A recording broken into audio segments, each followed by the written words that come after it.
Peace, chiefs and deers. It's Bronzebird here with another video. Before I begin, like and subscribe. Thank you.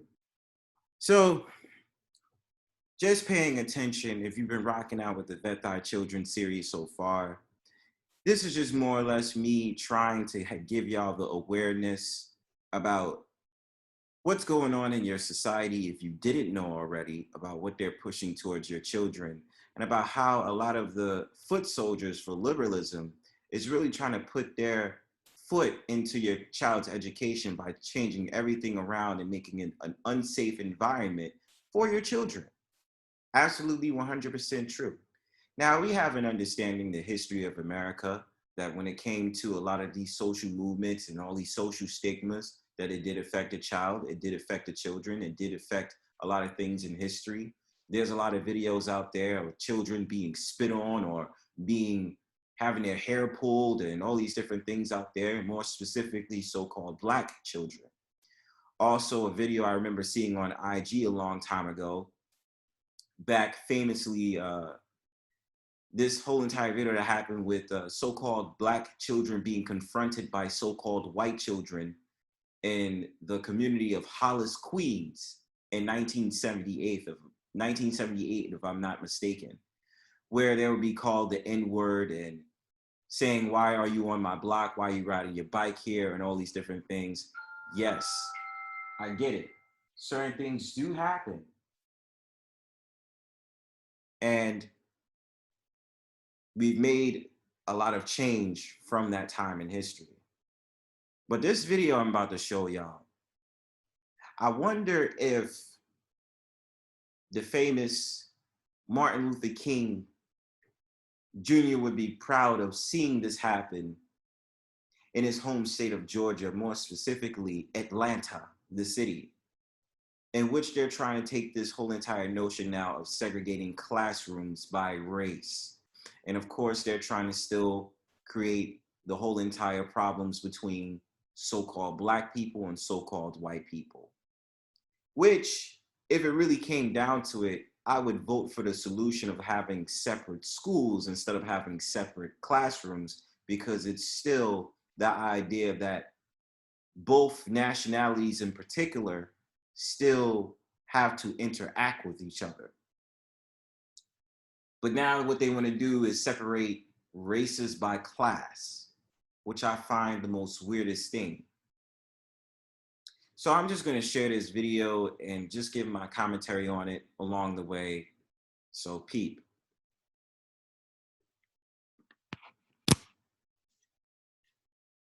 Here now, exclusively on Fox News Primetime, Kyla Posey and her attorney, Sharice Shields. Kyla, I got to ask you this. Your child comes home, you found out this is happening, and you go into the school. What happens next? It was actually at the end of the school year.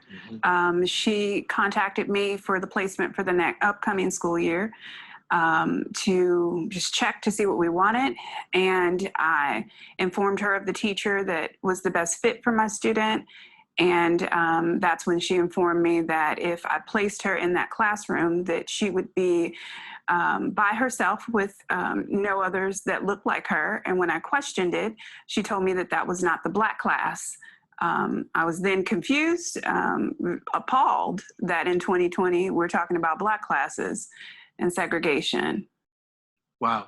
And when you followed up with And before she continues, what really perplexes me about this even being mentioned is that, was there ever any parent-teacher conferences on this whole entire new idea of separating classrooms by race?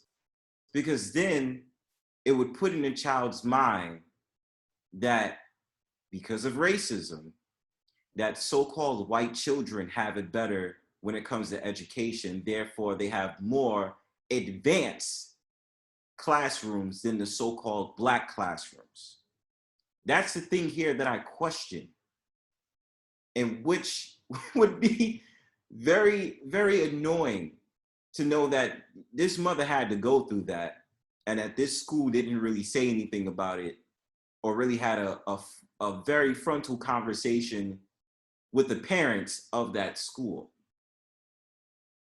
The school district, did they say this was going to be done away with, or did they continue to try to place her in that classroom?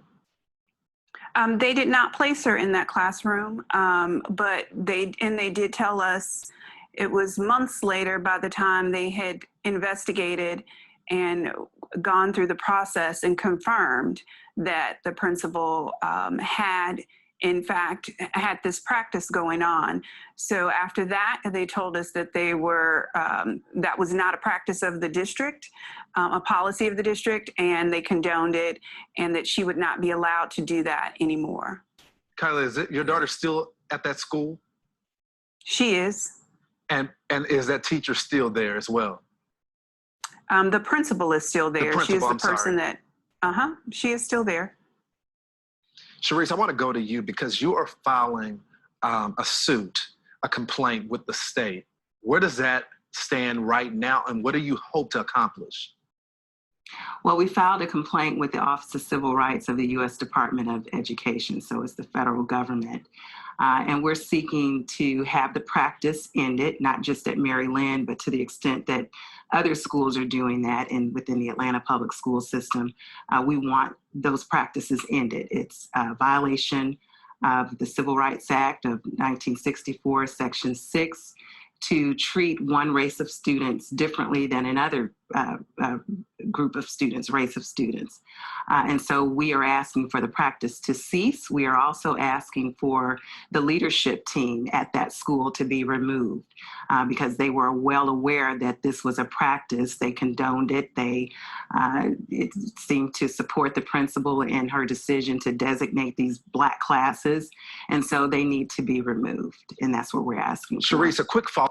And while we're on the topic, if they was going to pull something like that, would they do not only the so-called white classes, so-called Black classes, would they do the so-called Latino classes? If there was a prominent Latino population in that school district, so-called Indians, so-called, I don't know, any other nation that's out there that would be affiliated with those classes. Now, what's to say, let's just say in that school district alone, approximately, there is just a good amount of so-called white kids as there is so-called Black kids, but a lower population of so-called Latino kids in other nations. Now, how would those classes go? You couldn't really put so-called Latino in all the old so-called white class, because mainly it would be, they don't want that. The goal would be to separate the so-called whites from the so-called Blacks. And my thing about it is that's just a dumb thing to do. And it's like, this is the reason why it's coming from liberalism. Because the thing about it is it's trying to prove this point that so-called Black people and so-called white people shouldn't be together in classrooms. And I mean, like I said before, if it's more of the pro-wackety Blacks that's up to this, if it wasn't coming from the school district itself, I always voted. They can start their own school or go to a school where it's primarily so-called Black, if it really came down to it. And I know the mother is not thinking about that. That has nothing to do with this conversation.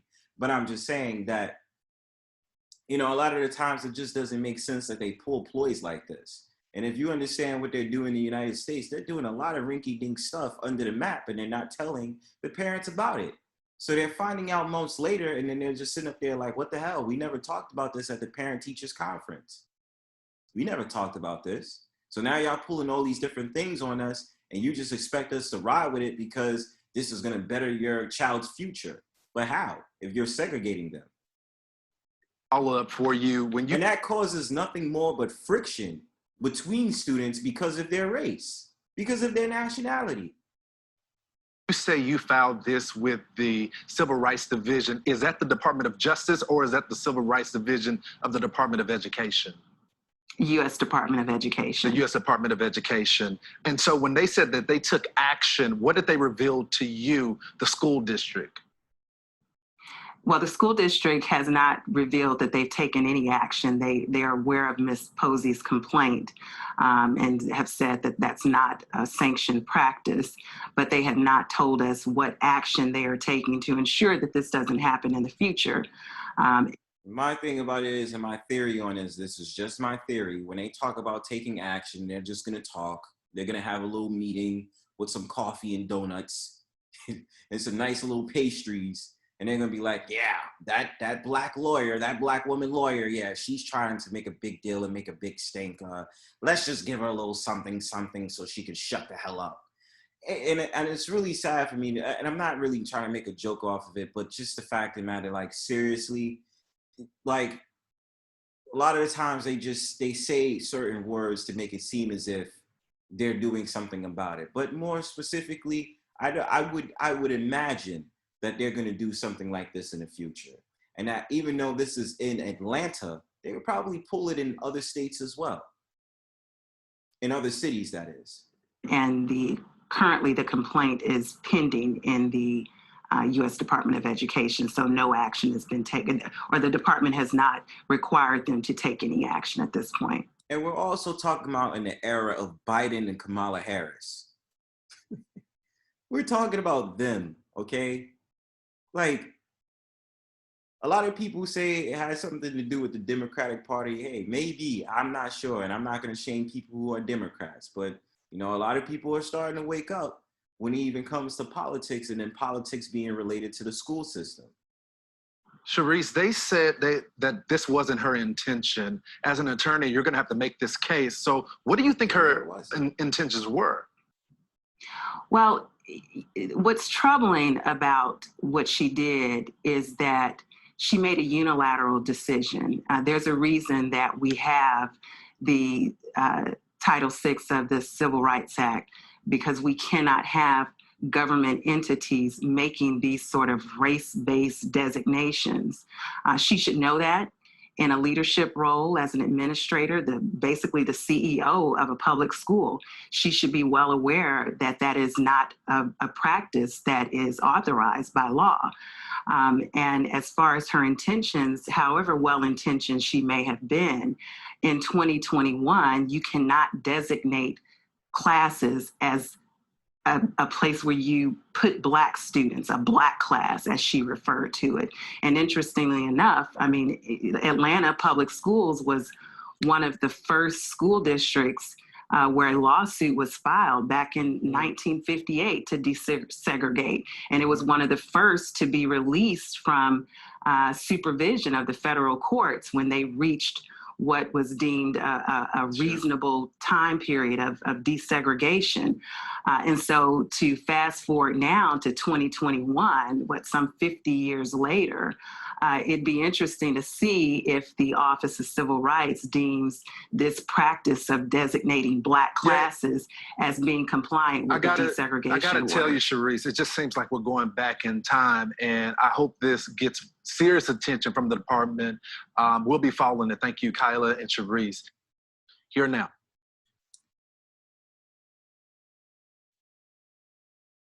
And I mean, his point of saying that it's going back in time, I mean, whatever you want to take from it is whatever you take from it. But just to give a case in point to what's going on, a lot of people saying a lot of different things about what's going on. It could be the theory of communism and all these different things that's going on here. But one thing's for sure, they're trying all these different things out here on your students, and you probably don't even, on your children, and you probably don't even know about it. So be careful and keep yourself updated. Peace.